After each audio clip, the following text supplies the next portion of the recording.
Whitlow would remind us that it's not quite correct. She used to call us poop.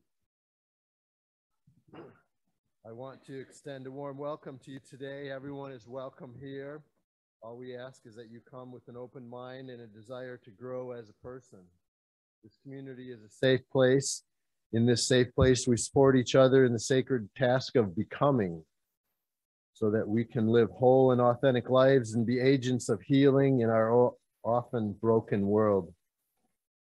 This is a place of hope where it is our goal to work for world community, where all people are seen as persons of inherent worth and dignity, where everyone has a voice in his or her destiny, where the social playing field is fair and just, and where our species has learned to live lightly on this beautiful blue planet. This is a place of faith in each other. We are not, however, followers of any particular creed. We are a band of seekers, each of us following our own spiritual path to truth. In this community, we celebrate the transcending mystery of life and rely on the transforming power of love. This is why it makes no difference who you are, what your political party is, what gender category which you identify. You are welcome here. That is our goal. Refreshments will follow the service. There's some delicious coffee that I made and hot water for making tea and other things. So please join us for that afterwards. We will take a 15-minute break and then ring a bell and do talk back via Zoom, and I'll lead that since Jim is away. Jim is somewhere, I think in California, but we'll probably find out. So, opening words. Today, we're going to be talking about our 6 sources that accompany our 7 principles. Pardon me? The principles? Go principles, is that what you're saying? 7 principles are held by most UUs as our values and strong moral guides. The 6 sources of Unitarian Universalism are where UUs find wisdom and spirituality. Last Sunday and today, we are calling special attention to the 6 sources of UU. UUs live out our principles within a living tradition, open to change. Yes, we are open to change. It's hard for many of us, impossible for some, but that's what we're trying to do. Allow for that change, open our minds, and draw inspiration from important sources such as our own direct experience of mystery and wonder, and the words and deeds of prophetic people, men and women. Wisdom from the world's religions, Jewish and Christian teachings, and humanist teachings, and spiritual teachings of earth-centered traditions. Today, Vicki Thomas, Judy and Tom Peelle, and I will share some thoughts about how we draw from these sources for our own inspiration and growth. Inspiration and growth. Oh, well, we'll hopefully learn a few things today, Ishmael. Thank you for questioning. Do I have a volunteer to light the chalice? Does Ishmael want to light the chalice? Okay. Holly, can you help him? The flaming chalice is the symbol of Unitarian Universalism. It represents the light of reason, warmth of community, and the flame of hope. Thank you. Today we have words by Sean Trapp. Our chalice reminds us that the fire within ourselves is the same fire that illuminates the universe. It is our reminder that all is connected, even though the space of the void is vast, and our experience here is but a blip in the cosmic timeline. Now, let us sing together. You can follow on the screen, or you might have a gray book in your vicinity. Number 217, Oh Sing Hallelujah. I'm not sure we've heard this one before. Let's see, I got to find it myself. It's, yes, thank you. Please, yes, it is. Oh, go ahead. So we're talking about some of our sources, and UU does draw from all the world religions. So we wanted to incorporate some music from some different religions. This is a Jewish prayer song from Psalm 150. So it's maybe a little different than what we've sung before, but again, one of our major religious sources. And Judy is going to play through it one time.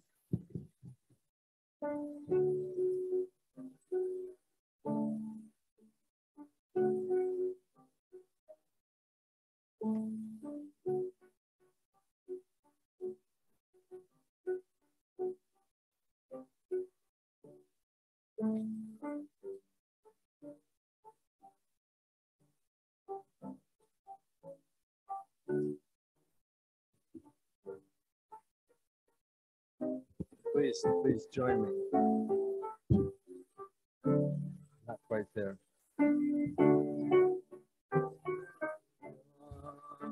Oh, sing hallelujah.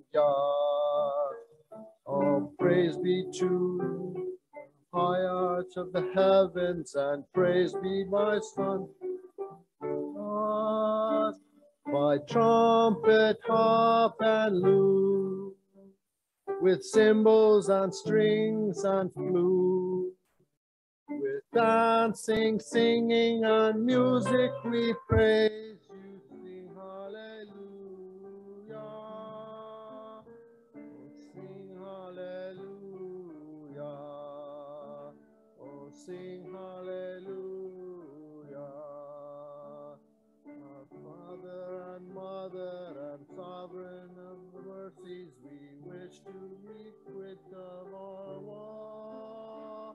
By trumpet, harp, and lute, with cymbals and strings and flute, with dancing and singing and music we praise you. Sing hallelujah. We're just doing two. Thank you. I guess we should have said that before, did we? Hard to get it right on the first try, isn't it? But we'll keep trying.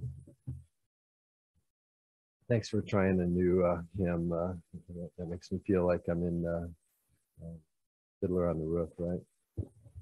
Anyway, we'll do that one again, I assure you. Anyway, I vote for doing it again another time, not today. Join me in our affirmation.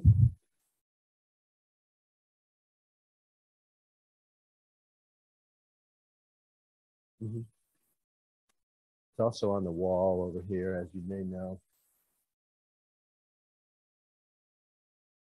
Love is the spirit of this church, and service is its law. This is our great covenant, to dwell together in peace, seek the truth in love, help one another. Now is the time for announcements, and I would remind you again to join us after the service for our organic and fairly traded coffee. I think that the coffee of the year is called Love Bliss. I'm not kidding you, Love Bliss. Yes, I picked it out. Next Sunday, a luncheon hosted by our Green Sanctuary team and ethical eating group will follow the April 3rd service, again next week. Vegan and vegetarian dishes will be provided. All are encouraged to attend this long-awaited social gathering luncheon time. Haven't done that for a while. And those of you who come back next week can participate. But can't do it on Zoom. Nope. I guess you can do it from your own house. Well, no, we won't do a luncheon via Zoom. Anybody else have announcements that? Oh, let's go to Reverend Jim. Hi, everyone. Thank you for letting me in. I have two announcements. Well, first of all, I want to thank Judy for playing. Judy, I think this is your first time to play in the sanctuary. So we're really glad that you're here playing for us. And announcement-wise, there is at the end of your bulletin on your cell phones is a opportunity to join a book study.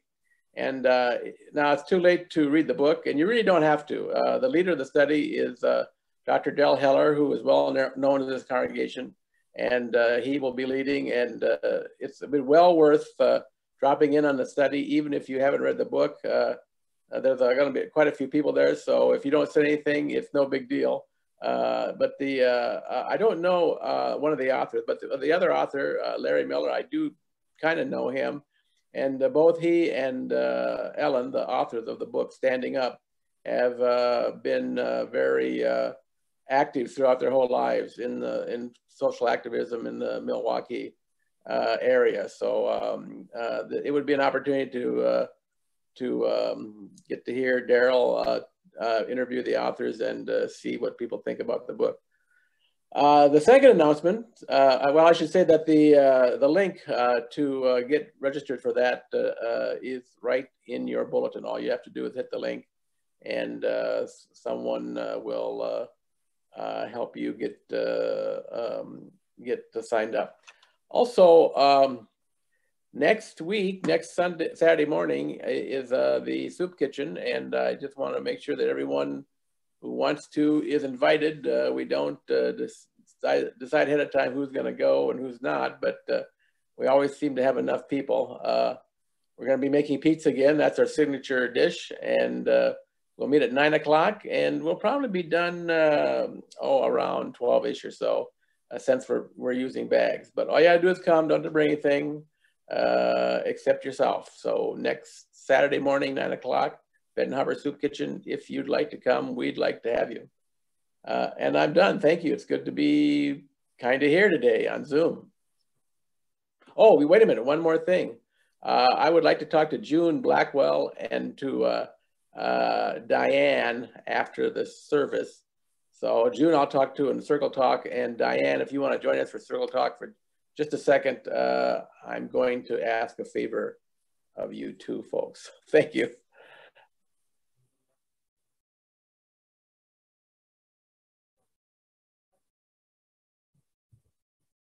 This is just a quick announcement. The Coastline Film Festival is happening right now.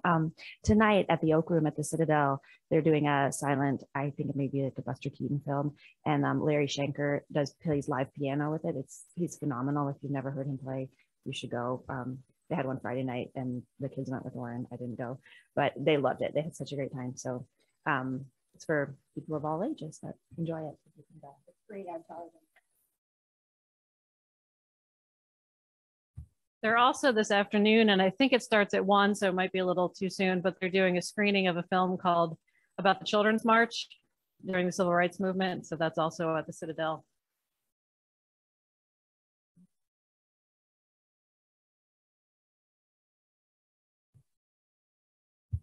I have two quick announcements regarding the luncheon next Sunday. There is a menu and a sign-up sheet. We're looking for some food donations. Nothing we're asking for is elaborate or hard to make. If you have questions about any item on the menu, my email and my phone number are on the sheet. It's posted next to the fridge on the bulletin board. And also the Green Sanctuary group met this week. And there's a couple items we're looking for donations if you might have them in your garages or sheds or behind your garage somewhere that you're not using. We'd like to expand the parking lot garden area with larger pots, or maybe any kind of planter that could hold herbs and maybe tomato plants or green peppers, something large enough to grow something in to expand our gardening this season. So if you have any of those available that you're not using, we can use them here. You could just put them out in the parking lot by that raised garden. Also, another thing, we'd like to put some bird baths on the property this year. Bird baths are kind of pricey. If you have one you're not using, we'd be glad to put it out there. Our other option, with large pots, you usually have a large saucer. The one I have at home to use for a bird bath is a 14-inch diameter. If you have any of those that you're not using, just bring them our way and we will set them up this summer. Thank you very much.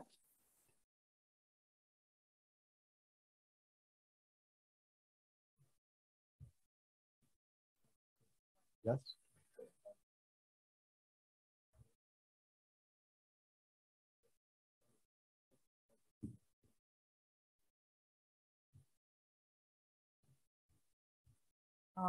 It's in the announcements, but the fundraiser for Neighbors Organizing Against Racism is Thursday at the soup place called Zoop in St. Joe, and it's from 5 to 8, and 20% of the proceeds will help with the Juneteenth float.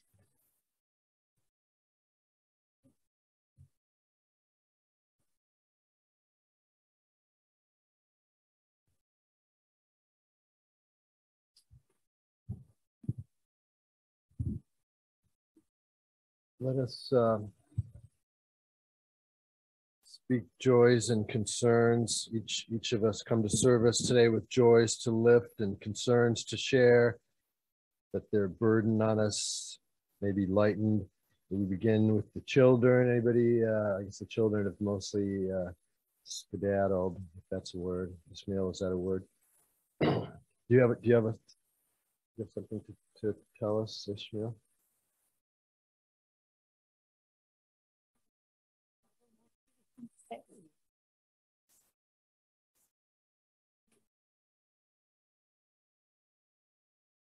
Anyone else in the children? I'm joyful. I'm going to Zoop on Thursday. Zoop. Oh, yeah. My name's Janice. I'm usually on Zoom.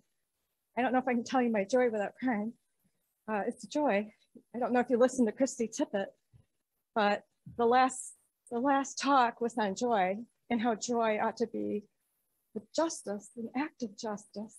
I'd never heard of a theory, I never heard of anything like that, the way she spoke about joy. It was so beautiful. The talk is by Drew Lanham, Lanham. It was so beautiful. I never thought that joy should be, again, an act of justice. And if we don't have it, why? Again, it was a talk repeated from last January, mid-COVID. And again, it's easy to access. Krista Tippett, I know you know her. And the writer is Drew Lanham. It's so beautiful. Joy is an act of justice. Thanks, Janice. Yeah, Krista Tippett does a weekly show on being, and her shows are fantastic.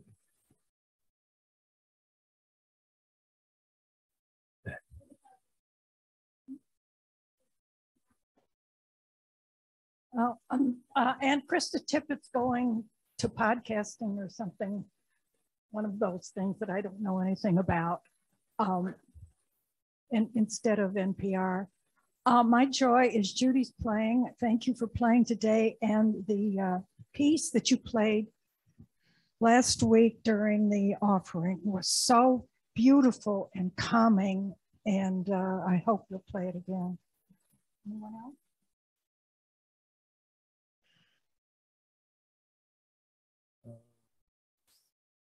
Hunter with his hand. Somebody has. Go ahead, Hunter. Oh, hello, everybody over there. Congratulations for getting out on a cold, snowy morning.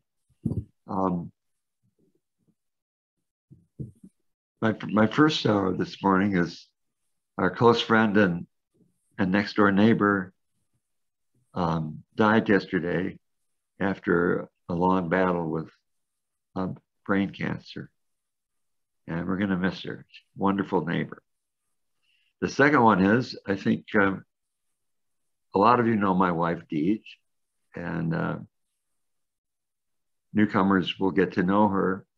And the sour is that she's been sick all week. She's got some kind of a bad intestinal bug with all kinds of symptoms, and she's very debilitated from that.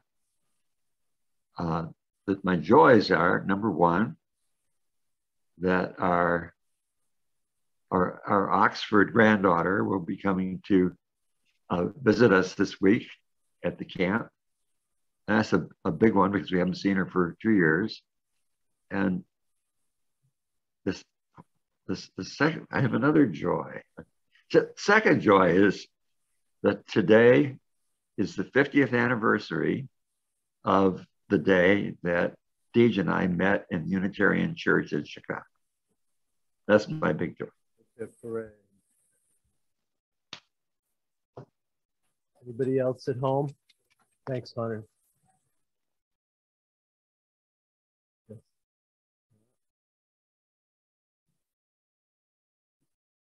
We hold in our hearts the joys and concerns shared here today, and also those left unspoken. Amen. And now we do what we call the fabric of life. On the last Sunday of each month, we set aside time to remember loved ones who are no longer with us. All are invited to share a few words about the person you are remembering, memorializing here, and add a thread to our tapestry in their memory. When we do this, we say the words, "I weave this thread in the fabric of our life in remembrance of the person," and I'll leave this down here.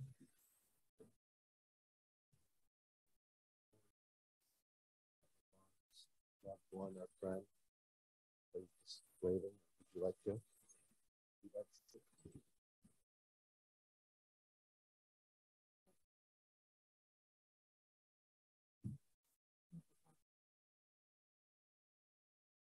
So I'm gonna do a fabric for my mom, and Grandma Ann.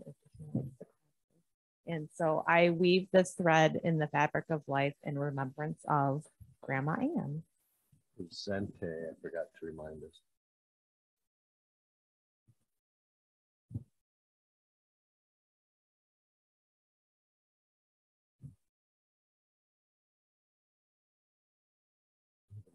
Care to? Harvey, this is Lisa on Zoom. Okay. I would like to weave a thread into the fabric of our life in memory of my beloved golden retriever, Bear. He would have been 14 years old this past Thursday. We laid him to rest last year at the end of July. He was my buddy for 13 and a half years. And in his memory, last weekend after service, my son Walter and I went for a walk in Knopf Park, which is off of Lincoln Avenue in St. Joseph. It's a beautiful place to take a pup, a dog, and Bear and I spent a lot of time there in spring and fall each year, and I miss him dearly. Thank you. Vicente. Anybody? Oh, here we go. A special ribbon, apparently.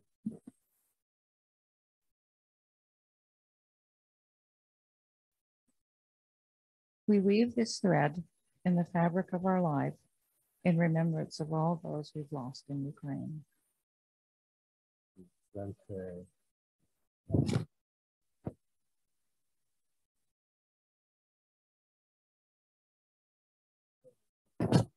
Ukraine.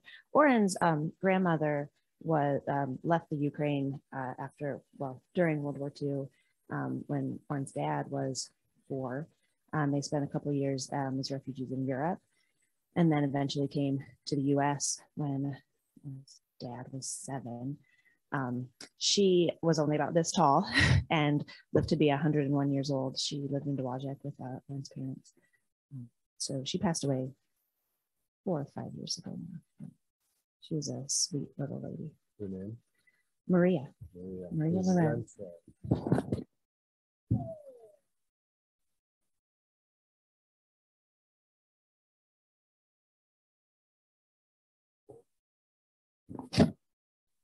Anyone else?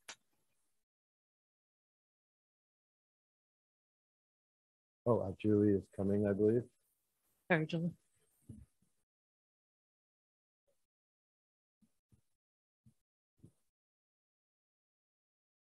I weave this thread into the fabric of our life in remembrance of Margie Gass, whom I only knew in recent years. She volunteered at the courthouse. And oh my gosh, I'm so old, I can't remember anything.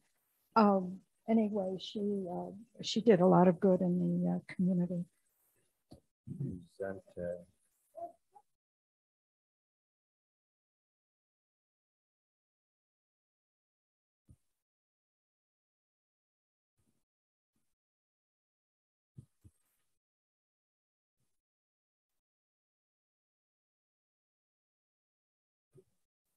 Yeah. Anyone on Zoom?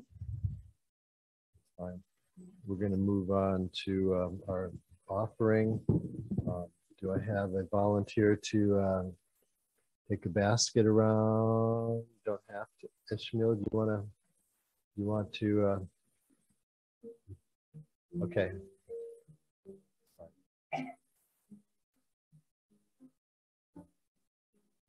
Let's say together, I'm so sorry. I'm so sorry. Let's say our offering words together. This fellowship is the community of ourselves. Its resources are our resources. Its wealth is what we share. Contribute to the life of this congregation. We affirm our lives within it.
Thank you, Judy. And now we have a story for all ages. Is this an actual reading? We have a reading.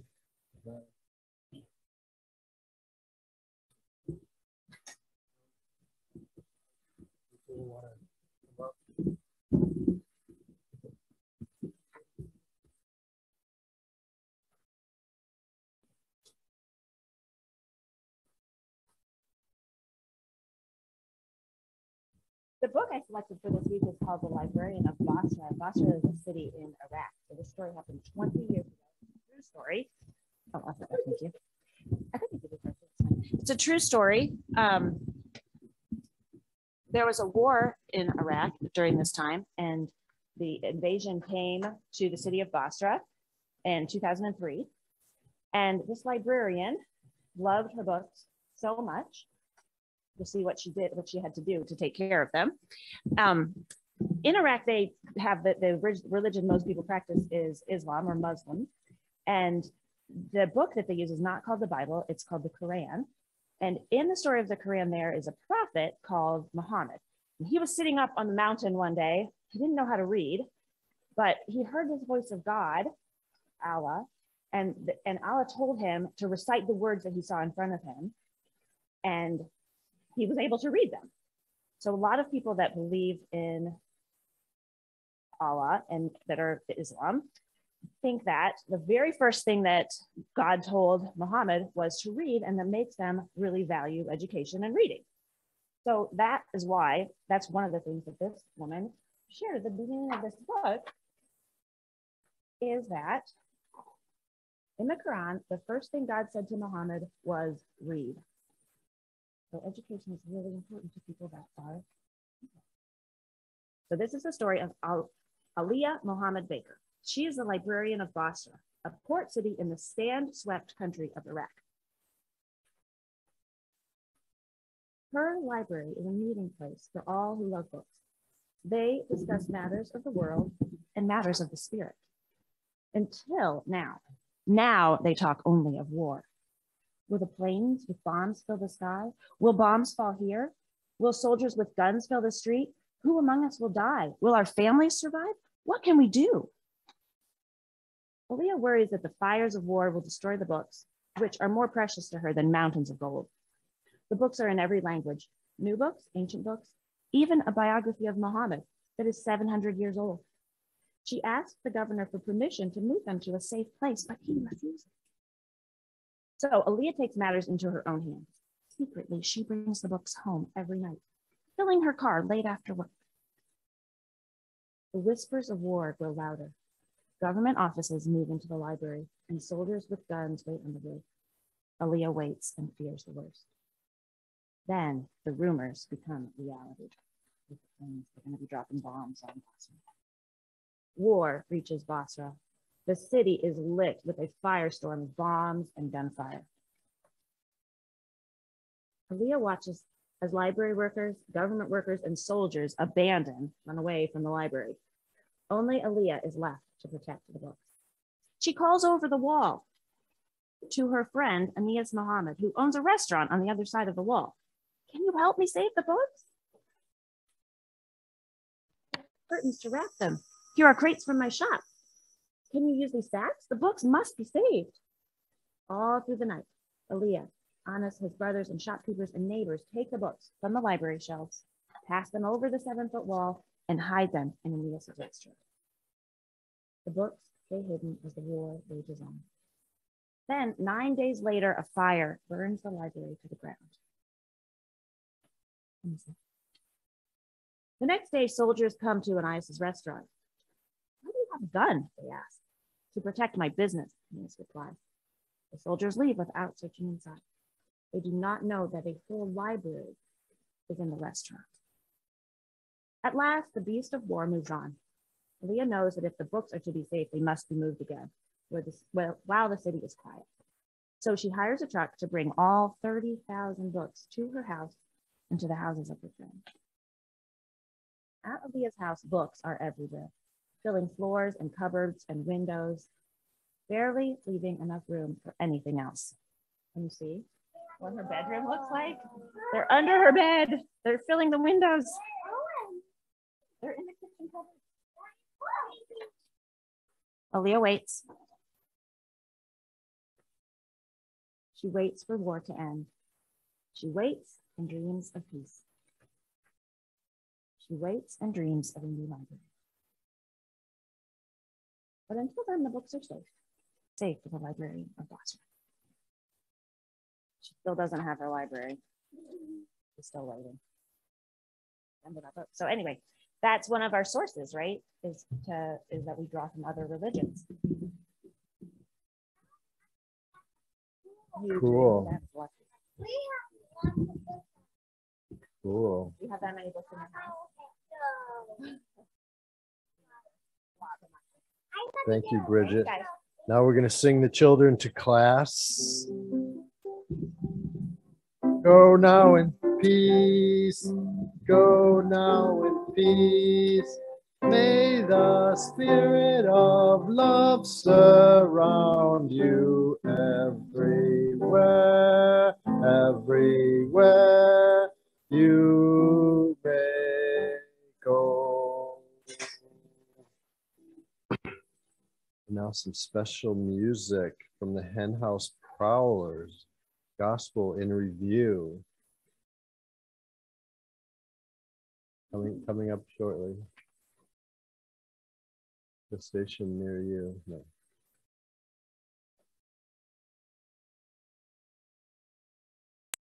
Beth's doing triple duty today.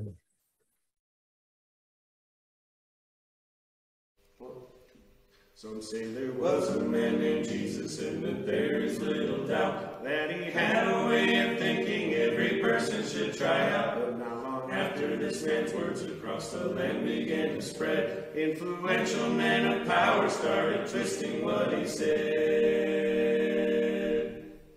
Don't judge your neighbor unless you're looking in the mirror. It doesn't matter one bit if they didn't come from here. Feed the hungry. You might be hungry one day too. Not every person on this planet is as fortunate as you. Now it's 2,000 years later, and some say it's getting worse. These men are only getting louder and increasingly perverse. So let's take a moment to make sure it's not all misconstrued, 'cause it never hurts to go back to a subject and review. Don't judge your neighbor unless you're looking in the mirror. It doesn't matter one bit if they didn't come from here. Feed the hungry. You might be hungry one day too. Not every person on this planet is as fortunate as you. You don't have to be a Christian to take on this point of view. Let us not forget that Jesus was a Muslim prophet too. Did you know that's really true? You can be a Hindu, vegan, Catholic, or arthropod. You don't even have to believe in a higher power God. Don't judge your neighbor unless you're looking in the mirror. It doesn't matter one bit if they didn't come from here. Feed the hungry. You might be hungry one day too. Not every person on this planet is as fortunate as you.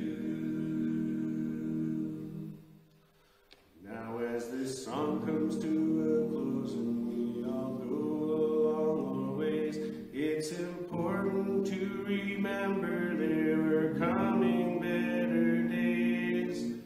If we all just take a moment to remember what is best. We are all just human beings. No one's better than the rest.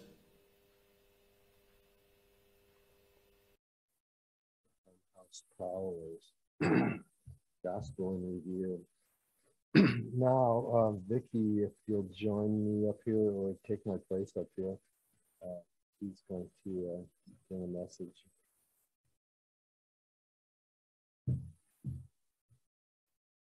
This is the perfect Sunday for me to have a message because we've been talking about books and librarians, and I'm a retired librarian, educator librarian. So for my topic on using the sources, I chose actually the topic of hope. And I was reading, when I was asked about this, I was reading Jane Goodall's new book, The Book of Hope. It was copyright 2021. And has written several books on hope, but she goes at it in the way that I think our buff members would really appreciate. And also because we were talking about a librarian, this is a library book. I got this from the local library and I'm sure it's available probably in most of our libraries. I think it hooks into our sources because we're talking about nature in one of our sources, and the other one we're talking about prophetic people. And she, in my opinion, almost qualifies for that. She's now 87 years old, and you probably recognize her name because she is the person who lived with the primates and found out that they were much more than people had thought they were. They can communicate, they have feelings, they have personalities, they can even use tools. And she then went on to tying that into our environment as a whole. Her background also is in the Congregational Church, so some of her writings tie into Christianity also. She starts out in this book talking about the difference between moral and spiritual evolution. And I'm going to quote her. Moral evolution is understanding how we should behave, how we should treat others, understanding justice, understanding the need for more equitable society. Spiritual evolution is more about meditating on the mystery of creation and the creator, asking who we are and why we are here, and understanding that we're part of this amazing natural world. In the book, she goes on to mention why she thinks there is hope, and we need a lot of hope today. That she thinks that she talks about the amazing human intellect, that we can do really good things, and she does mention we can do really bad things, but how intelligent human beings are. And then she talks about the resilience of nature, how people can destroy things, but people can build things. Animals can almost go extinct, but with just a little help, we can get them back. We can cut lots of trees down, but we're smart enough, we can plant trees. So she's telling that we can use our intelligence to help nature. And then she has a lot of her focus, and she's been working on the environment she's 87, and for the last 20, 30 years of her life, that's been her main focus.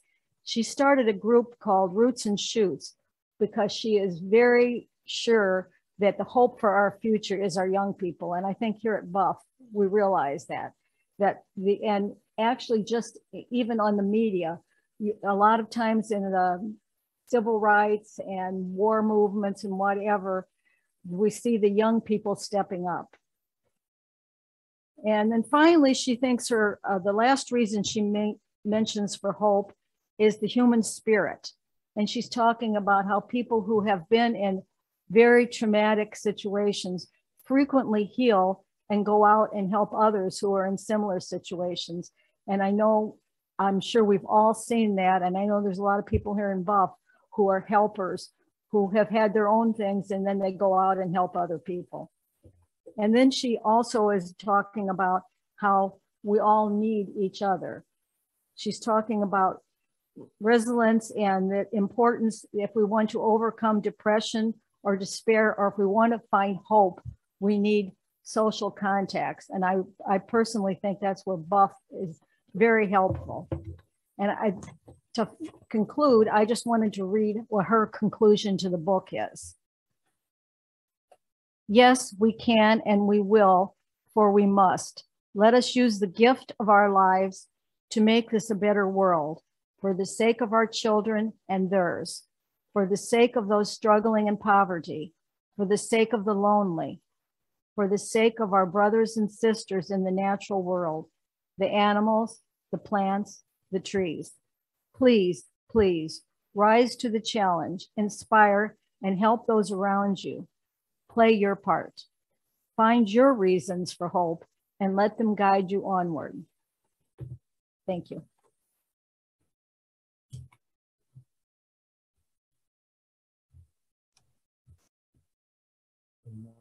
Will Judy join me at the front? I don't know if Tom is joining you.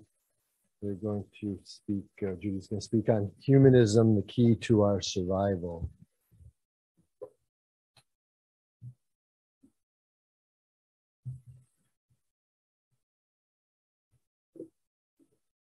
Well, Tom asked me to read most of this.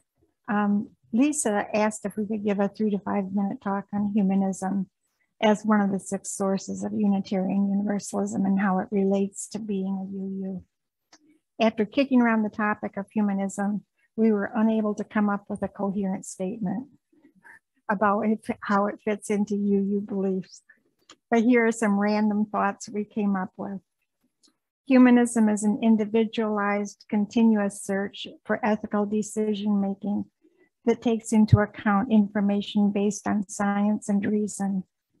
Humanism does not set forth prescriptive rules of behavior. Rather, each individual is responsible for forming their own beliefs. There is no Bible for defining humanism. We take the examples of the past and use reason to develop our aspirations for the future. But that doesn't mean that our decisions necessarily lead to actions beneficial to the whole. Is it possible to be a bad humanist? Humanism is an evolving process that must be integrated with other sources of Unitarian Universalism to develop a coherent approach to life. Hopefully, groups like BUF, by their collaboration, will provide a humanistic example for others. Humanism was a cornerstone for us in why we chose to be UUs, not Methodists or Baptists or leaving behind us Roman Catholics. Our embrace of humanism was bolstered while we were researching this topic when we learned that Dr. Anthony Fauci was named the Humanist of the Year for 2021 by the American Humanist Association. The real power is in how individuals in the congregation use this approach in their daily lives to inform their way of acting and aspirations for the future. In order for the human race to not wipe ourselves out and not destroy the planet we call home, we need to use every element of science and reason to help us find solutions. So there will be a vibrant, wonderful world for our children and our grandchildren to inherit. All I want to say is kind of as a PS, I am not a humanist. I don't say this as a way of rejecting humanism. I say it as I'm Tom Peelle, and I own that. Life is too complex to fit into a fixed set of principles.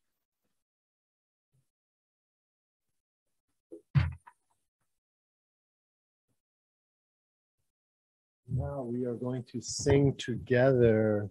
If you have a Teal, excuse me, a Teal book near you, it's number 1031.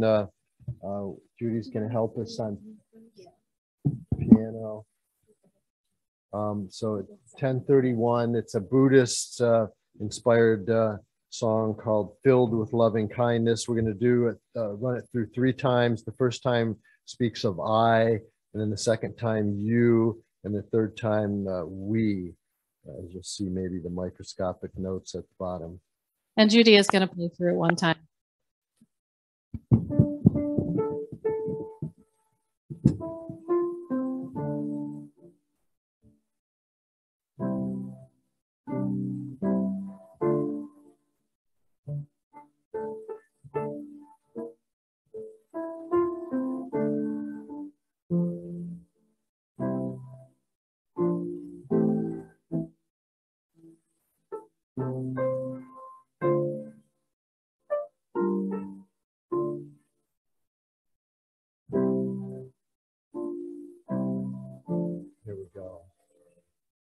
May I be filled with loving kindness.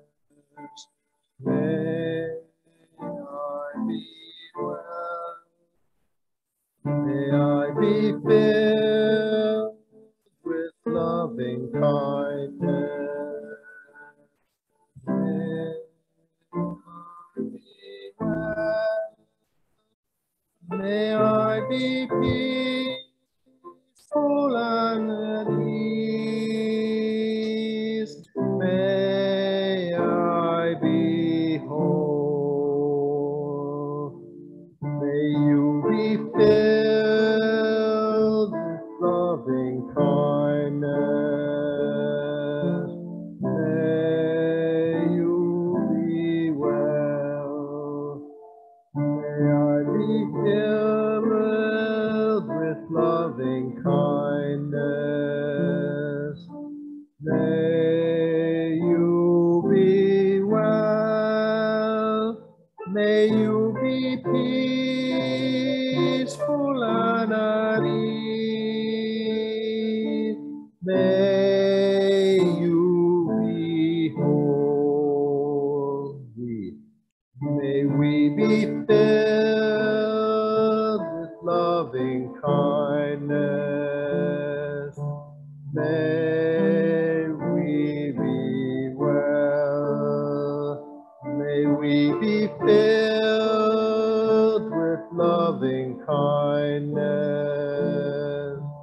May we be well, may we be peaceful and at ease. May we be whole.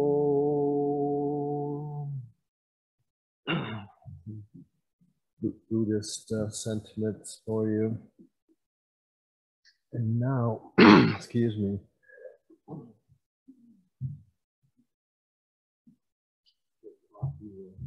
Help my throat. Probably need water, but we'll go with coffee. Let's see here. I am Harvey Johnson, current president of the Buff Board. I welcome you today and encourage you to return and be a part of our humanist, earth-centered, democratic, spiritual, and loving fellowship. Yes, I think you can be all of these things at once. Today, I will speak briefly about our sixth living source, living in harmony with the rhythms of nature.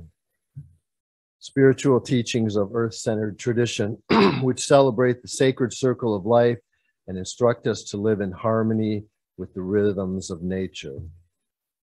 I think of everything as either natural or supernatural. Much of what I heard growing up in the Christian Episcopal Church was supernatural, raising from the dead and going to heaven and such. Heaven being not earth, above earth, invisible. I never believed any of these supernatural aspects of Christianity, I must admit. Anybody who knows, oh, thank you, Janice. The sacred water. Excuse me while I drink 10 ounces of water.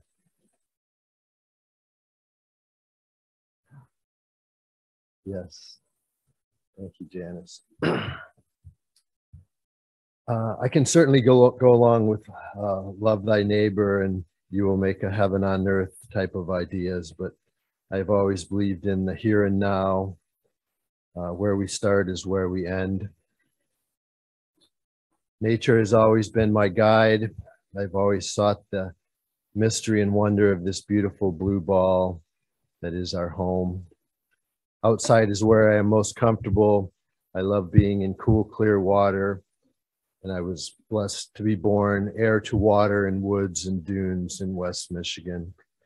I believe our salvation is in wilderness, a life-seeking balance guided by the natural world. Some of you may know that early religions were nature-based, an example being Taoism. Some of you may be familiar with Taoism. And if you're not, you can borrow this book from me. It's a great little, it's a children's level book, but I really love it. The Story of Religion, one of my favorites. Tao means the way. People who follow this way seek to create harmony with nature in all parts of their lives. They seek Tao as the force that produces balance in nature and in all the universe. Taoists believe that by observing nature and learning to join with its mysterious force, a person will find peace and fulfillment. And I go along with those sentiments. And of course, others are familiar with indigenous and Native American ways of thinking. And here's another book I encourage you to borrow from me, The Spirit of Indian Women. It's really a cool book. Features different Indian women, great photos, and some of their thinkings and writings. Anyway, borrow these off me, I encourage you.